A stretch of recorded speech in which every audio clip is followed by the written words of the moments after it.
जिनके घोटाले मैंने रोके हैं वो मोदी पे गुस्सा करेंगे, ये बहुत स्वाभाविक है। वो मोदी को गालियां देते फिरेंगे, अनगिनत झूठे आरोप लगाएंगे और आजकल ये दिन रात मोदी को गाली देने में लगे हैं। देश के लिए क्या करेंगे उसके लिए कुछ नहीं है। मोदी को मारो, मोदी को पीटो, मोदी को गाली दो। और ये लोग आपको कैसे कैसे डरा रहे हैं। कभी कहते हैं कि मोदी आया तो लोकतंत्र चला जाएगा, कभी कहते हैं मोदी आया तो संविधान को खत्म कर देगा, आरक्षण छीन लेगा। ऐसा झूठ बोलने की जरूरत क्या पड़ गई भाई आपको? क्या आपके पास सच बोलने के लिए कोई जगह नहीं बची?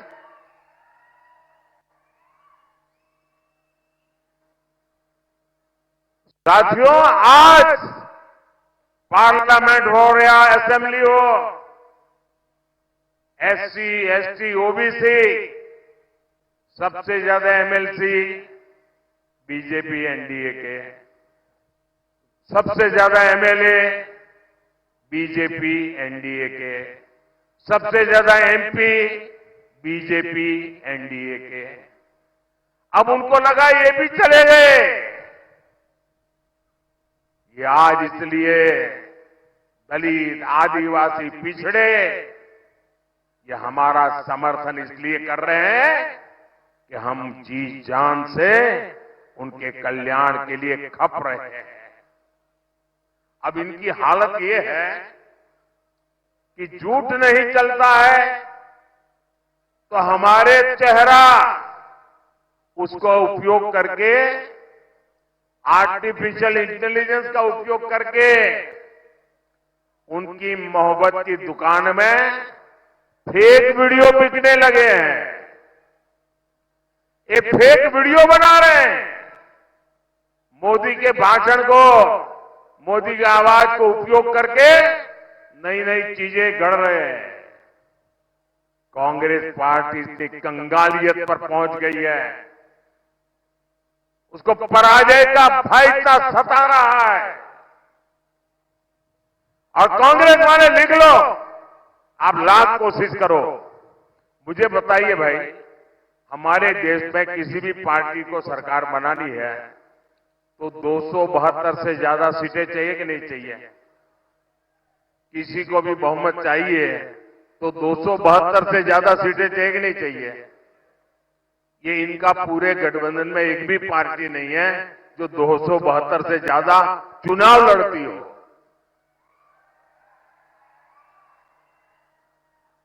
जिनका चुनाव में लड़ने के लिए जगह नहीं है, वो देश पे कब्जा जमाने के सपने देख रहे हैं।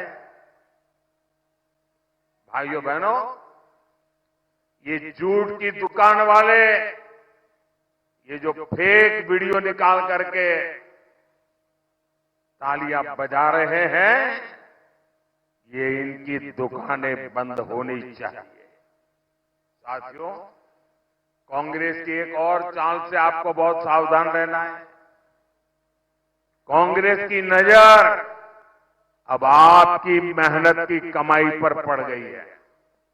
आपको सबको मालूम है, हमारे देश में हर मां बाप जीवन भर मेहनत करके, कमा करके बचाने का प्रयास करता है। छोटी आय वाला भी मां बाप होगा ना, वो भी कुछ बचाने की कोशिश करता है। उसके मन में एक ही बात रहती है कि मरने के बाद संतानों को कुछ दे करके जाना है।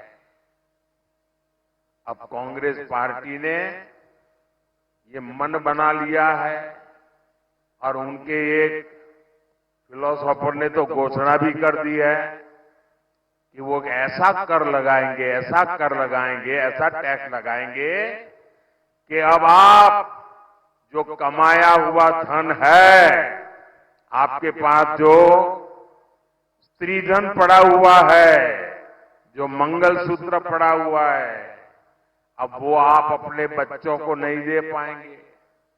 आधे से ऊपर ये कांग्रेस की सरकार मार लेगी। एक्सरे करेंगे, बोले एक्सरे करेंगे। मोदी 4 करोड़ गरीबों को पक्के घर दे चुका है। मोदी ने 3 करोड़ नए घर बनाने की गारंटी दी है। मोदी स्वामित्व योजना से, जमीन से कानूनी दस्तावेज दे रहा है ताकि आपकी संतान संपत्ति के झगड़ों में न डूबे, परेशानी न हो, वो मालिकी हक उसका बन जाए। लेकिन कांग्रेस क्या कह रही है? कांग्रेस कह रही है कि वो आपके घर और जमीनों पर छापा मारकर उसका आधा हिस्सा आपसे छीन करके अपनी वोट बैंक को बांट देंगे। और कांग्रेस के इरादे बहुत खतरनाक है। यहां जो रैली में हमारी माताएं बहनें आई है, वो भी सुन लें। कांग्रेस महिलाओं के गहने, मंगलसूत्र छीनने की तैयारी करके बैठी हुई है। क्या यहां बैठी हुई मेरी माताएं बहनें ऐसी कांग्रेस को कभी स्वीकार कर सकती है क्या? भाई और बहनों, कांग्रेस वो पार्टी है जिसे भारत की विरासत से भी समस्या है। आज 500 साल बाद अयोध्या में भव्य राम मंदिर बन गया।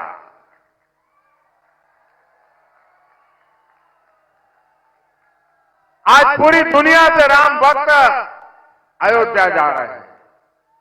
लेकिन कांग्रेस ने नकली शिवसेना और नकली राष्ट्रवादी ने प्रभु राम की प्राण प्रतिष्ठा का निमंत्रण भी ठुकरा दिया। ऐसे लोग क्या आपके वोट के हकदार है क्या? साथियों, एनडीए सरकार भारत की विरासत को पूरी शान से अगली पीढ़ी तक पहुंचाने में जुटी है। यहां मां तुलजा भवानी के मंदिर के विकास के लिए महायुति की सरकार पूरी भक्ति भाव से काम कर रही है। ये मंदिर संभाजीनगर सोलापुर हाईवे से जुड़ चुका है। तुलजा भवानी के मंदिर को शक्तिपीठ एक्सप्रेसवे से भी जोड़ा जाएगा।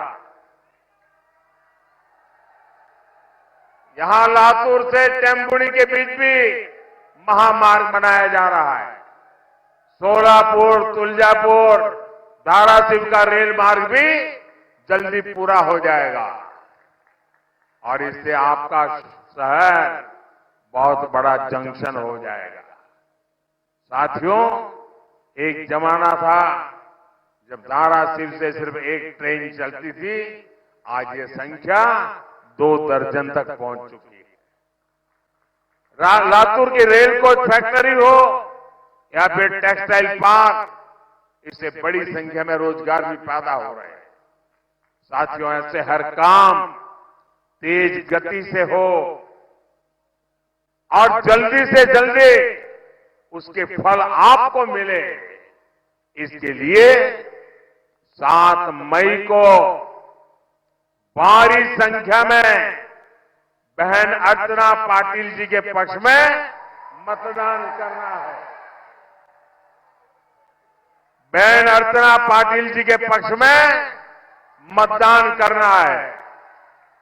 और जब आप बहन अर्चना जी को वोट देंगे ना, वोट दें, वो वोट सीधा सीधा मोदी के खाते में जाएगा। वो वोट मोदी को मजबूती देगा।